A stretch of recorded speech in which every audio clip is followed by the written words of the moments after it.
ದಲಿತ ಸಂಘರ್ಷ ಸಮಿತಿಯ ರಾಜ್ಯ ಸಂಘಟನಾ ಸಂಚಾಲಕರು ದರ್ಶನ್ ಭೀಮವಾದ ಇವತ್ತು ದಲಿತ ಸಂಘರ್ಷ ಸಮಿತಿ ಕಾರ್ಯಾಲಯದಲ್ಲಿ ಒಂದು ಪತ್ರಿಕಾಗೋಷ್ಠಿಯನ್ನು ಮಾಡಿದ್ವಿ.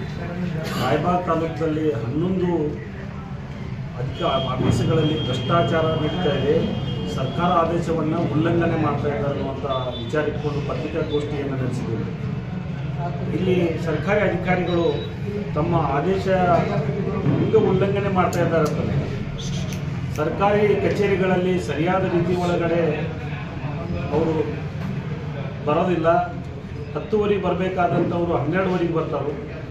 ಆಮೇಲೆ 5 ಗಂಟೆಗೆ ಹೋಗ್ಬೇಕಂತಂತವ್ರು 3 ಗಂಟೆಗೆ ಹೋಗ್ತಾರೆ. ಅವ್ರು ಯಾರೂ ಸರ್ಕಾರಿ ಅಧಿಕಾರಿಗಳು ಮೂಮೆಂಟ್ ರಿಜಿಸ್ಟರ್ವನ್ನು ಮೇಂಟೈನ್ ಮಾಡ್ತಾ ಇಲ್ಲ. ಆಮೇಲೆ ಪ್ರತಿಯೊಂದು ಕೆಲಸಕ್ಕೆಲ್ಲ ದುಡ್ಡು ಕೊಡಲಾರ್ದ ಅವ್ರು ಕೆಲಸ ಮಾಡ್ತಾ ಇಲ್ಲ ಅಂತಕ್ಕಂಥದ್ದು ನೇರ ಆರೋಪವನ್ನು ಮಾಡ್ತಾ ಇದ್ದೇನೆ. ಸುಮಾರು 11 ಡಿಪಾರ್ಟ್ಮೆಂಟ್ಗಳಲ್ಲಿ ನಡೆದಿರ್ತಕ್ಕಂಥದ್ದು ಮತ್ತು ಸರ್ಕಾರ ಆದೇಶಗಳನ್ನು ಉಲ್ಲಂಘನೆ ಮಾಡ್ತಕ್ಕಂಥದ್ದನ್ನು ಭಾಳ ಸವಿಸ್ತರವಾಗಿ ಪತ್ರಿಕಾಗೋಷ್ಠಿಯಲ್ಲಿ ಮಾತನಾಡಿದೆ.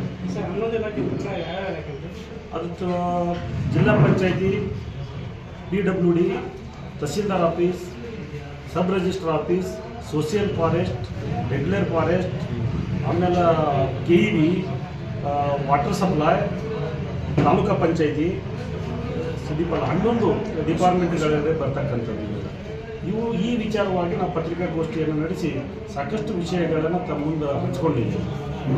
ಇದೇನಾದರೂ ಮುಂದಿನ ದಿನಗಳಲ್ಲಿ ಭ್ರಷ್ಟಾಚಾರ ನಿಲ್ಲಿಲ್ಲ, ಸರ್ಕಾರಿ ಆದೇಶಗಳನ್ನು ಸರಿಯಾದ ರೀತಿ ಒಳಗಡೆ ನಡೆಸಲಿಲ್ಲ ಅಂತಂದ್ರೆ ನಮ್ಮ ದಲಿತ ಸಂಘರ್ಷ ಸಮಿತಿ ಮುಖಾಂತರ ನ್ಯಾಯಾಲಯದಲ್ಲಿ ದಾವೆಗಳನ್ನು ಹೂಡಿ ಅವ್ರನ್ನ ಸರಿಯಾದ ರೀತಿ ತರ್ತಕ್ಕಂಥದ್ದು ದಲಿತ ಸಂಘರ್ಷ ಸಮಿತಿ ಹೋರಾಟವನ್ನು ಮುಂದುವರಿಸ್ತದೆ ಅಂತಕ್ಕಂಥ ಮಾತನ್ನು ಹೇಳಕ್ಕೆ ಇಷ್ಟಪಡ್ತೇನೆ. ರಾಜು ಎಂ ತಳವಾರ. ಈಗ ಮೇಲಿನ ಅಧಿಕಾರಿಗಳು ಕ್ರಮ ಏನು ತಗೋಬಾರ್ದು ಸರ್? ಸರ್ಕಾರದವರ ಏನಾದ್ರು ಮಾಡಬೇಕು. ಮೇಲಿನ ಅಧಿಕಾರಿಗಳು ಇಲ್ಲಿ ಏನಾದರೂ ಅಧಿಕಾರಿಗಳು ತಪ್ಪು ಮಾಡಿದ್ರೆ ಡಬಲಿಗೆ ಮಾತನಾಡ್ತೀವಿ, ಡಬಲಿ ಏನಾದರೂ ತಪ್ಪು ಮಾಡಿದ್ರೆ ಜಿಲ್ಲಾಧಿಕಾರಿ ಅಥವಾ CO ಮಾತಾಡ್ತೀವಿ.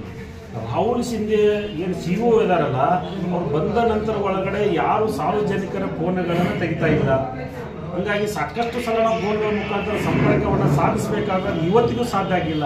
ಹಾಗಾಗಿ ತಮ್ಮ ಮುಖಾಂತರ ಅವರಲ್ಲಿ ಮನವಿಯನ್ನು ಮಾಡ್ತಾ ಇದ್ದೇನೆ, ಅವರು ಫೋನ್ಗಳನ್ನು ರಿಸೀವ್ ಮಾಡಲಿ, ಬಡವರ ಮತ್ತು ಸಾರ್ವಜನಿಕರ ಕಷ್ಟಗಳನ್ನು ಆಲಿಸಲಿ, ಅವರು ಡೈರೆಕ್ಷನ್ಗಳನ್ನ ಕೊಡಬೇಕಂತ ತಮ್ಮ ಮುಖಾಂತರ ಮನವಿಯನ್ನು ಮಾಡ್ತಾರೆ. ಸರ್, ಈಗ ಕೆಲವೊಂದು ಅಧಿಕಾರಿಗಳು ರೀ ಅವ್ರ ಆಫೀಸ್ದಲ್ಲಿರೋ ಕಂಪ್ಯೂಟರ್ ಆಪರೇಟರ್ ಅಂದ್ರೆ ಒಂದು ಕಂಪ್ಯೂಟರ್ ತೊಗೊಂಡು ಕ್ವಾರ್ಟರ್ಸ್ದಲ್ಲಿ ಆಫೀಸ್ದಲ್ಲಿ ಕೆಲಸ ಮಾಡೋದಕ್ಕಿಂತ ಕ್ವಾರ್ಟರ್ಸಲ್ಲಿ ಕೆಲಸ ಮಾಡಿಸ್ಕೊಂಡು ತಮ್ಮ ಮನೆಗೆ ಹೊಂಟಾರೆ. ಅಲ್ಲ, ಈ ರಾಯಬಾಗದ ಒಳಗಡೆ ಸರ್ಕಾರಿ ಅಧಿಕಾರಿಗಳು ಆಫೀಸ್ದ ಒಳಗಡೆ ಇರೋದೇ ಇಲ್ಲ. ಇದು ಬಹಳ ಸ್ಪಷ್ಟವಾಗಿರ್ತಕ್ಕಂಥ. ಅವರು ಕ್ವಾರ್ಟರ್ಸ್ದಲ್ಲಿ ಇರ್ತಾರೋ ಅವ್ರ ಮನೆಯಾಗಿರ್ತಾರೋ ಗೊತ್ತಿಲ್ಲ, ಅಧಿಕಾರಿಗಳು ಆಫೀಸ್ಗಳು ಖಾಲಿ ಇರ್ತಾವೆ. ಮತ್ತು ಅಲ್ಲಿ ಪ್ರೈವೇಟ್ ಹುಡುಗರನ್ನ ನೇಮಿಸಿದ್ದಾರೆ ಕೆಲವೊಂದು ಜನ. ಆ ಪ್ರೈವೇಟ್ ಹುಡುಗರ ಮುಖಾಂತರ ವರ್ಕ್ಗಳನ್ನು ಮಾಡ್ತಾರೆ ಅವರೆಲ್ಲ. ಆ ಹುಡುಗರು ಹೆಂಗಂದ್ರೆ ಹೊರಗುತ್ತಿಗೆ ಆಧಾರೆಲ್ಲ ಏನೂ ಇಲ್ಲ, ಅವ್ರಿಗೆ ಬೇಕಾದಂಥ ಏಜೆಂಟ್ರುಗಳು ಇಟ್ಕೊಂಡಿದ್ದಾರೆ. ಅದರ ಮುಖಾಂತರ ಇವರು ಲಂಚಗಳನ್ನು ಪಡೆಯಾಕ್ತಾರಂತೇಳಿ ಭಾಳ ನೇರವಾದಂಥ ಆರೋಪ ಇದೆ. ಅದು ಬಂದ್ ಆಗಬೇಕು.